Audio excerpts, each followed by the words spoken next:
ये ज्योतिर्लिंग मध्य प्रदेश में पवित्र नर्मदा नदी के तट पर स्थित है। इस स्थान पर नर्मदा की दो धाराओं में विभक्त हो जाने से बीच में एक टापू सा बन गया है। इस टापू को माधाता पर्वत या शिवपुरी कहते हैं। नदी की एक धारा इस पर्वत के उत्तर और दूसरी दक्षिण होकर बहती है।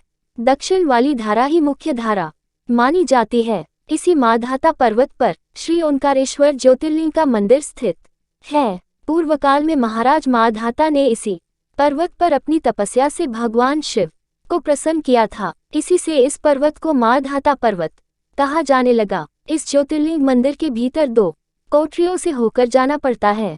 भीतर अंधेरा रहने के कारण यहाँ निरंतर प्रकाश जलता रहता है। ओंकारेश्वर लिंग मनुष्य निर्मित नहीं है, स्वयं प्रकृति ने इसका निर्माण किया है। इसके चारों ओर हमेशा जल भरा रहता है। संपूर्ण माधाता पर्वत ही भगवान शिव का रूप माना जाता है। इसी कारण इसे शिवपुरी भी कहते हैं। लोग भक्तिपूर्वक इसकी परिक्रमा करते हैं। कार्तिकी पूर्णिमा के दिन यहाँ बहुत भारी मेला लगता है। यहाँ लोग भगवान शिवजी को चने की दाल चढ़ाते हैं। रात्रि की शिव आरती का कार्यक्रम बड़ी भव्यता के साथ होता है। तीर्थयात्रियों को इसके दर्शन अवश्य करने चाहिए। इस ओंकारेश्वर ज्योतिर्लिंग के दो स्वरूप हैं। एक को ममलेश्वर के नाम से जाना जाता है। ये नर्मदा के दक्षिण तट पर ओंकारेश्वर से थोड़ी दूर हटकर है। पृथक होते हुए भी दोनों की गणना एक ही में की जाती है। लिंग के दो स्वरूप होने की कथा पुराणों में इस प्रकार दी गई है।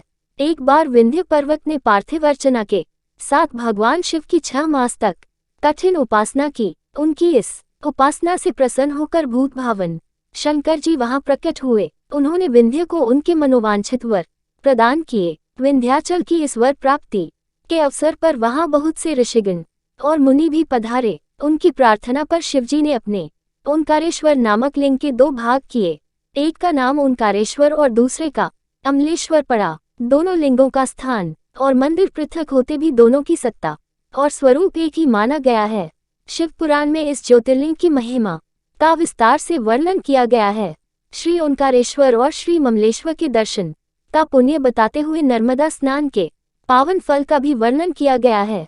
प्रत्येक मनुष्य को इस क्षेत्र की यात्रा अवश्य ही करनी चाहिए। लौकिक पारलौकिक दोनों प्रकार के उत्तम फलों की प्राप्ति भगवान ओंकारेश्वर की कृपा से सहज ही हो जाती है। अर्थ, धर्म, काम, मोक्ष के सभी साधन उसके लिए सहज ही सुलभ हो जाते हैं। अंततः उसे लोकेश्वर महादेव भगवान शिव के परमधाम की प्राप्ति भी हो जाती है। भगवान शिव तो भक्तों पर अकारण ही कृपा करने वाले हैं। फिर जो लोग यहाँ आकर उनके दर्शन करते हैं, उनके सौभाग्य के विषय में कहना ही क्या है। उनके लिए तो सभी प्रकार के उत्तम पुण्य मार्ग सदा सदा के लिए खुल जाते हैं।